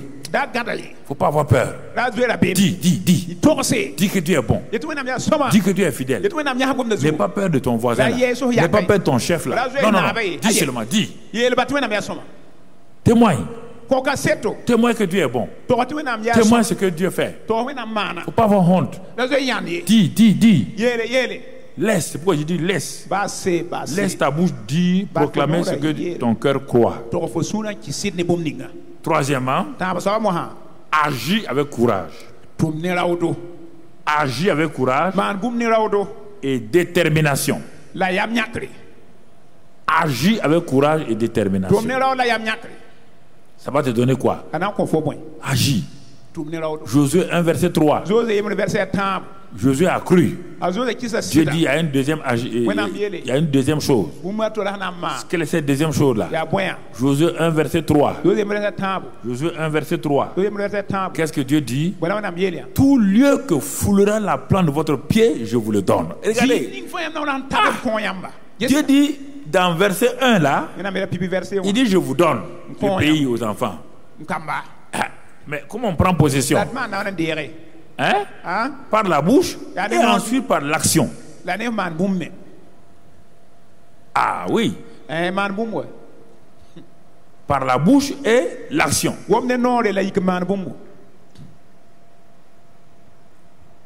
Sur le plan naturel, tu aimes cette femme-là dans ton cœur. Tu aimes cette jeune fille-là. C'est un premier pas. Tu dois aller devant le maire maintenant. Devant le maire. Ou devant le pasteur. Pour dire ce que ton cœur croit. Officiellement. Pour dire ce que ton cœur croit. Mais si on te pose la question, voulez-vous prendre cette jeune fille-là comme, et vous dites non, ça ne va pas. Il n'y a pas de mariage. Aucun maire ne peut. La loi va annuler. Il n'y a pas de mariage. Ni à l'église, ni à la mairie.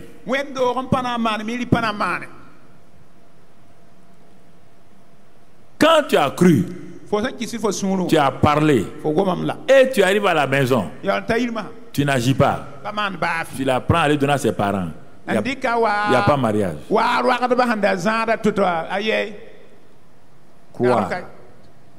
Croire, proclamer et agir.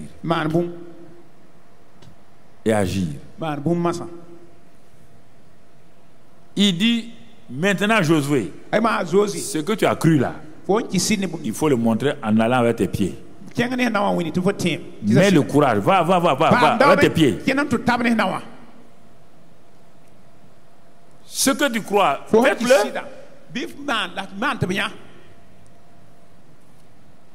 Pour terminer, je vais résumer tout juste dans le livre des rois, 2 rois 4. Verset 1 à 3, on ne va pas le lire. 2 rois 4, notez-le, vous allez le lire à la maison, mais je vais vous le résumer. 2 rois 4, verset 1 à 3. Pour vous montrer. Le résumé, il y avait une femme d'entre les femmes des prophètes, des filles des prophètes. Son mari est mort. Elle était dans une situation de détresse. Une situation difficile. Le pourvoyeur naturel est mort. Ce n'est pas fini. Son mari avait des dettes. Le créancier est venu maintenant pour prendre les 2 enfants de cette femme-là pour en faire ses esclaves. Regardez quelle tragédie, quel drame qui est là. Regardez. Et elle est femme de fils de prophète. Elle sait que Dieu est là, Dieu existe. Mais la pauvre femme,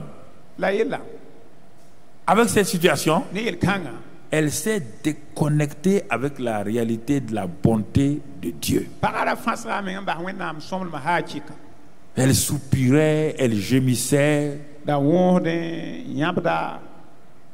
comme Dieu est bon, Dieu a permis que le prophète Élisée passe dans sa maison. Vous imaginez un prophète comme ça, tout le pays, mais Dieu dirige les voies d'Élisée et il passe près de sa maison.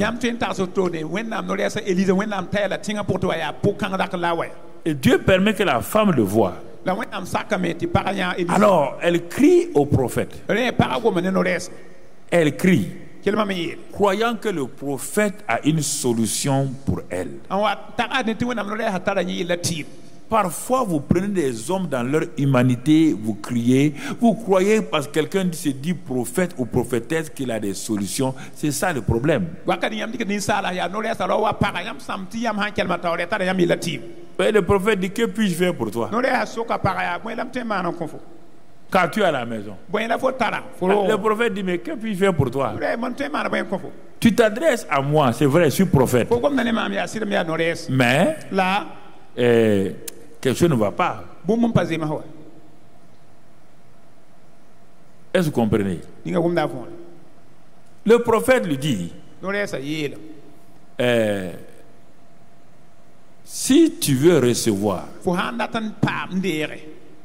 la bonté de Dieu, ouvre ton cœur. Ouvre ton cœur premièrement. Il va au dehors.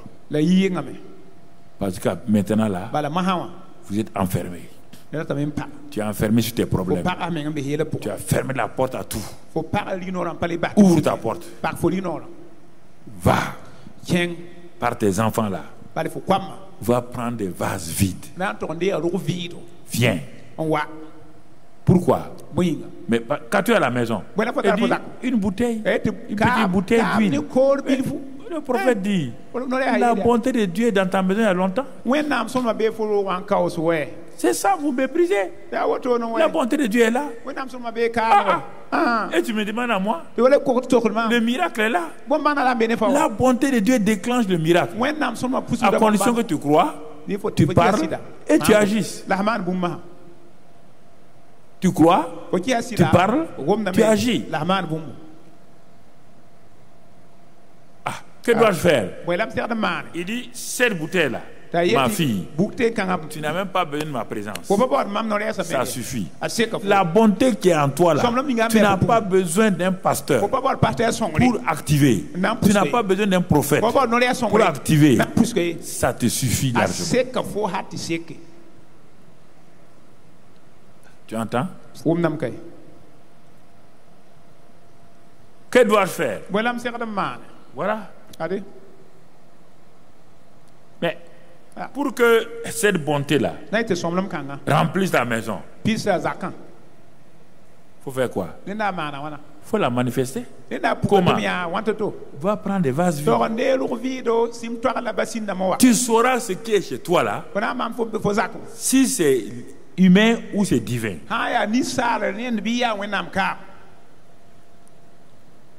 Il dit, ah bon? Donc tu veux dire que j'avais la solution dans ma maison. Oui. Chacun d'entre vous ici a cette solution. Les bontés de Dieu sont en vous. Elles sont disponibles et le ruisseau de Dieu veut couler. Et si vous avez pris des pierres pour empêcher le ruisseau de Dieu pour couler, si vous êtes allé à la source, vous avez pris une pierre pour fermer. Comme à Marthe et à Marie, Jésus dit, pour que la vie coule, il faut que vous enlevez la pierre. La vie ne peut pas couler. Si vous enlevez la pierre là, la parole va rentrer. Quand la parole va rentrer, vous allez voir Lazare sortir. Madame, il faut des vases vides. Si tu es prête à remplir les vases vides de tes voisins, si tu es prête à donner cette bonté-là, tu vas voir son retour. Elle envoie ses enfants. Ils ont amené toutes sortes de vases vides des voisins. Il dit maintenant, pour que tu n'aies pas peur là, pour que les gens ne rient pas de toi, ferme la porte. Et dis à tes enfants de présenter les vases. À son grand étonnement, les vases de 200 litres, de 100 litres, des décalitres, tous ces vases-là, vides qu'on a présentés, ont été remplis. Quand elle a dit donnez-moi un vase, il n'y a plus de vase, l'huile de la bonté s'est arrêtée. L'huile de la bonté ne va pas couler là où vous n'êtes pas prêt à donner. Si vous vous enfermez, c'est pourquoi elle dit donnez et vous recevrez. Donnez. Tu veux voir la bonté de Dieu se manifester? Va vers les vases vides.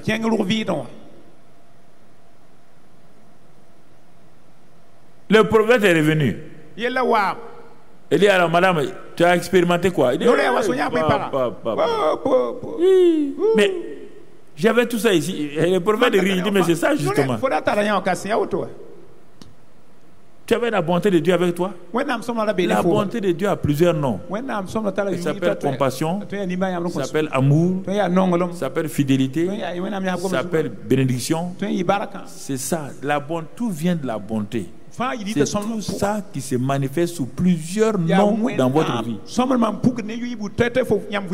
Elle est sortie de la dette.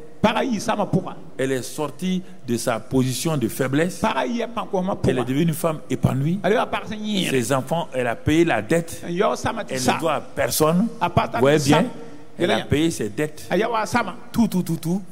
Elle ne doit plus à quelqu'un, ni en pensée, ni en parole.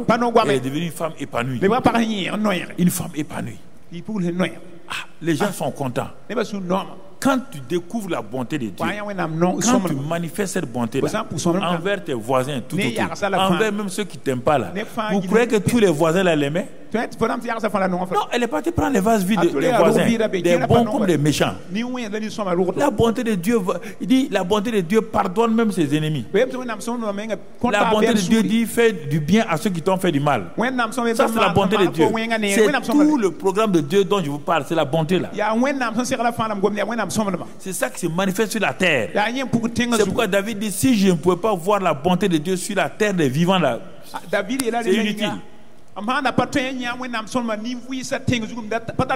avez vu?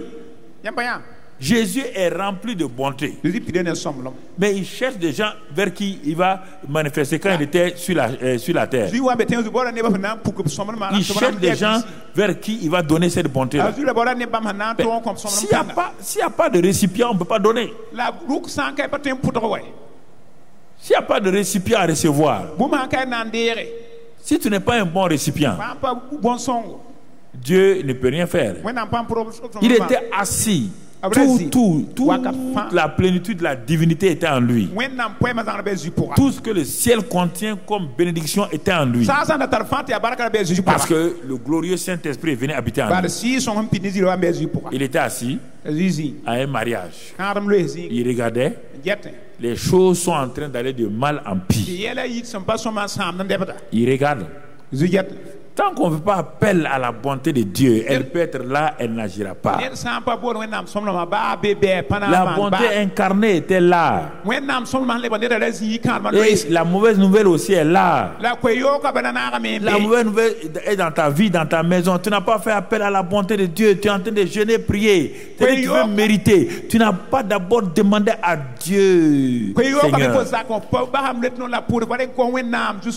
Tu n'as pas cherché à réaliser quelle est sa bonté envers toi.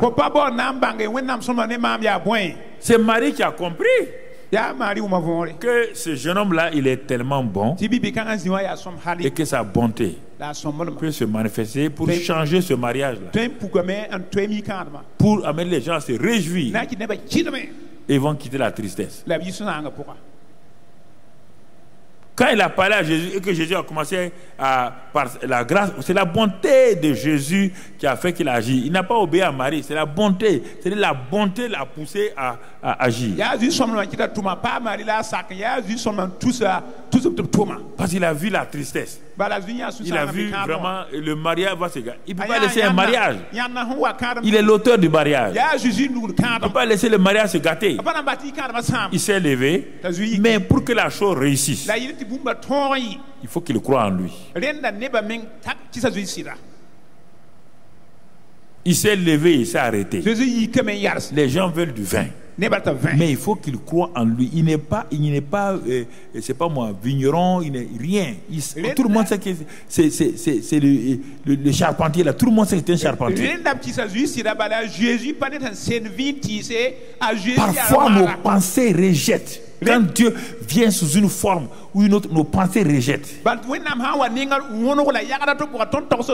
Les gens veulent du vin. Un charpentier se présente. Qu'est-ce qu'un charpentier vient faire dans cette affaire de vin, de famille? Qu'est-ce que Dieu a à voir dans cette affaire-là? Les gens disent qu'est-ce que Dieu a à voir ici? C'est ça le problème. Dieu prend plusieurs formes. Il avance. Il vient vers nous. Sa bonté n'est pas sous une forme unique, uniforme. Il vient vers nous sous la forme d'un bébé, sous la forme d'une grande personne, sous la forme même d'un oiseau. Il peut se présenter à nous et brusquement on voit la bonté de Dieu. Mais nous avons des idées arrêtées. La bonté de Dieu, ça doit venir par l'ange, l'archange, par un grand prophète. Nous manquons chaque fois les bontés de Dieu. Il s'est levé. Il dit, mais qu'est-ce qu'il veut faire lui là? Qu'est-ce que le menuisier là veut faire? Qu'est-ce qu'il veut faire? Peut-être il a l'argent. On va l'acheter du vin. Regardez ce qu'il dit. Tout le monde a le regard sur lui. Et comme les Juifs aiment se purifier, ils ont des vases. Il dit, bon, ces vases-là, nettoyez-les. Je veux des vases vides. Il faut que vous videz tous vos cœurs des pensées négatives. Toutes ces choses-là, c'est la bonté de Dieu qui va se manifester. Il dit, puisez l'eau de la bonté. L'eau de la bonté est disponible. Le ruisseau de Dieu est plein d'eau. L'eau de la bonté est disponible. Il y a des instruments pour puiser. Puiser. Remplissez d'eau ces vases-là. Il faut remplir ton cœur de l'eau de la parole de la bonté de Dieu. C'est ça qui te permet de croire. C'est parce qu'ils ont cru qu'ils ont puisé, ils ont mis l'eau là. Quand ils ont rempli d'eau, incolore et inodore, mais qui est source de vie. L'eau de la parole, si elle est en toi, elle va faire des miracles et des miracles. L'eau est incolore, inodore, c'est pas sucré, non, mais elle est puissante, elle est source de vie. Elle est glorieuse. Ah oui, la parole. C'est pourquoi tu n'aimes pas lire la Bible. Quand tu négliges l'eau de la parole, le miraculeux est lié à ça. Quand la bonté de Dieu voit que tu prends ça en charge, non, il ne faut pas lire quelques versets puis apaiser ton cœur. Non, ils ont rempli. Soyez remplis, remplis, remplis. Il dit aux Éphésiens que la parole de Dieu demeure abondante dans vos cœurs. Le miraculeux passe. La bonté de Dieu va se manifester là où il y a la parole de Dieu. Il dit, ah bon? Vous continuez à croire en moi? Il dit, oui, je vais proclamer. Vous êtes prêts? Il dit, oui. Puisez l'eau maintenant. Parce que ça c'est de l'eau. Puis vous voulez chercher quoi? Du vin. Puisez l'eau. Le maître de cérémonie là, il cherche quoi? Du vin. Allez-y lui montrer le vin. Si tu crois, tu dois agir. Tu parles, tu agis. Faut aller. Ça c'est un courage. Hein? Un homme veut du vin. Tu as de l'eau. On te dit d'aller montrer le vin à l'homme qui veut le vin là, alors que tu sais bien que c'est de l'eau. Le miracle n'a pas été dans la main de ceux qui portaient le vin. Ils ont bien regardé, c'est de l'eau. Les autres c'est de l'eau. Le miraculeux est comme ça. Ça vous montre. Croyez la bonté, allez jusqu'au bout. Croire ce qu'il est, ce qu'il dit. Laissez ta bouche proclamer ce que ton cœur croit et agis courageusement avec détermination. Agis maintenant. Il te faut du courage. Sans courage là, tu peux aller monter de l'eau à quelqu'un qui veut du vin.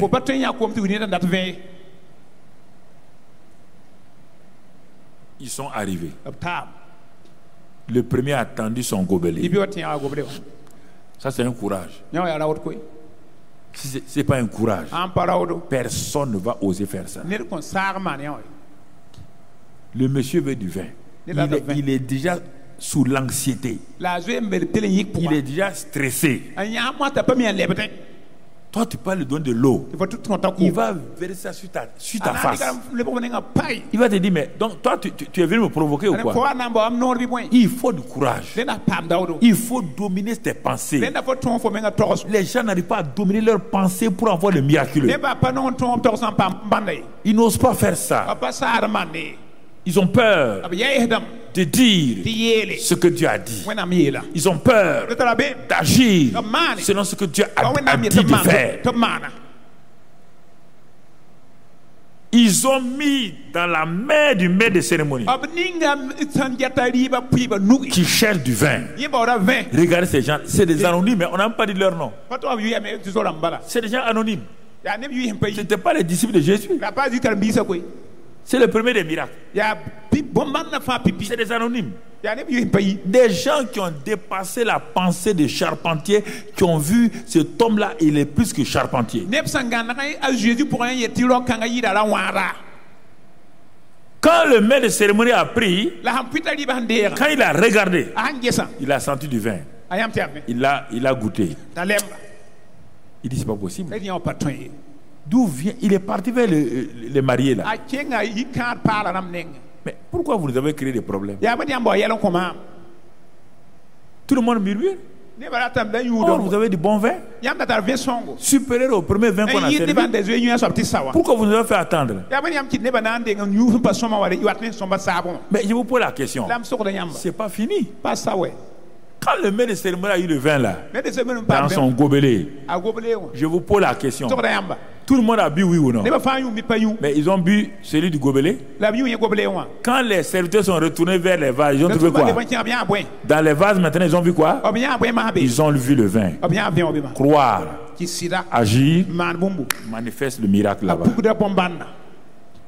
Vous voyez? Le miracle est manifesté dans les vases.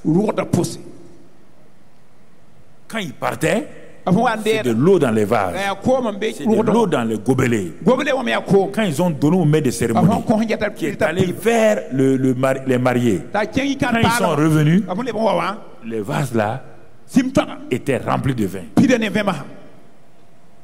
La bonté de Dieu. Ça remet en cause tout notre système de pensée.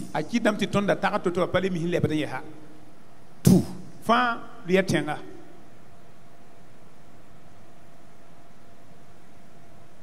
Tout. Regardez où on va. Tout. Mais quand ça il y a un déclic. Mon frère, tout le reste là, quand les gens parlent d'une grande foi, quand les gens parlent d'une grande onction, non. Tu fais comme la vieille là, qui ne savait pas beaucoup lire, qui a accepté ce qu'on dit que Dieu est, que Dieu n'a pas changé, que Dieu est bon. Elle a pris ses petites filles, ses petits enfants parce que sa fille est morte. Elle était veuve. Elle ne s'est pas apitoyée sur elle.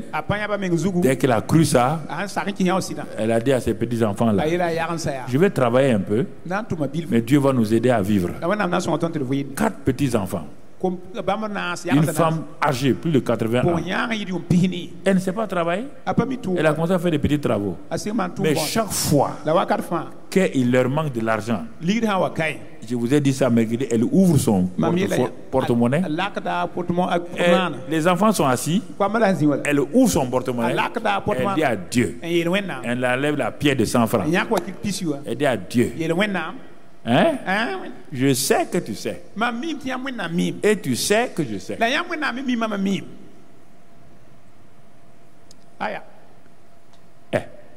Tu es bon? Moi, le pasteur m'a dit que tu es bon. Et que tes bontés ne sont jamais épuisées. Et qu'elles se renouvellent chaque matin. Donc ce matin-là, tes bontés sont là. Donc tu as vu mon porte-monnaie là? Tu as vu les enfants là? Ils n'ont pas à manger. Hein? On n'a rien. Rien. Il reste 100 francs. On ne peut rien faire. Tu sais que je sais. Et je sais que tu sais. Matthieu dit, votre Père Céleste sait que vous avez besoin de ça. Elle ne fait que ça. Et puis elle est contente. Elle loue le Seigneur. Elle chante. Elle chante les bontés de Dieu. Quand je vois ta bonté, elle chante. Sachez que l'Éternel est Dieu. Il est le roi, il est bon. Elle chante. 30 minutes. Un camion de bois s'arrête. Madame Intel, on nous a dit de venir mettre du bois chez vous. Elle dit à ses enfants, sachez que l'Éternel est Dieu, il est le roi, il est bon. Le bois ne nourrit pas quelqu'un. Quelques minutes plus tard, un supermarché vient. Madame Intel. Bon, il y a des produits là, ils sont pas arrivés ils sont pas périmés, ils sont très bons. Il y a ça, et puis de la viande, ceci. Ils remplissent les frigos de la femme, ils mettent les sacs de choses là. La femme dit à ses petits enfants, sachant que l'Éternel est Dieu, il est le roi, il est bon. Il nous a donné du bois. Il nous a rempli le frigo. Sachant que l'Éternel est Dieu. Sachant que l'Éternel est Dieu. Sachant que l'Éternel est Dieu. L'Éternel est Dieu. Il est, je conduis. Sachant que l'Éternel est Dieu. L'Éternel est Dieu. Il est le roi. Sachant que l'Éternel est Dieu. Sachant que l'Éternel est Dieu, il est le roi, il est bon. Sachant que l'Éternel est Dieu, il est le roi, il est bon. Sachant que l'Éternel est Dieu, il est le roi, il est bon. Sachant que l'Éternel est Dieu, il est le roi, il est bon. Sachant que l'Éternel est Dieu. Lève tes deux mains, dis avec moi, Seigneur. Je sais une chose dont je ne veux plus douter, c'est que tu es bon et tes bontés durent à jamais. Je n'avais pas compris cela, mais à partir de maintenant, j'élargis mon cœur. J'élargis mon cœur et je laisse ma bouche parler ta fidélité, parce que tu es bon, ta bonté durera toujours. Je te rends grâce pour tous tes bienfaits. Je ne veux plus douter. Je sais que tu as pourvu à tous mes besoins selon ta richesse. Je vais croire, je vais parler et je vais agir. Merci pour tous tes bienfaits. Au nom de Jésus. Amen. Amen. Amen. Amen. Gloire à Dieu, asseyez-vous.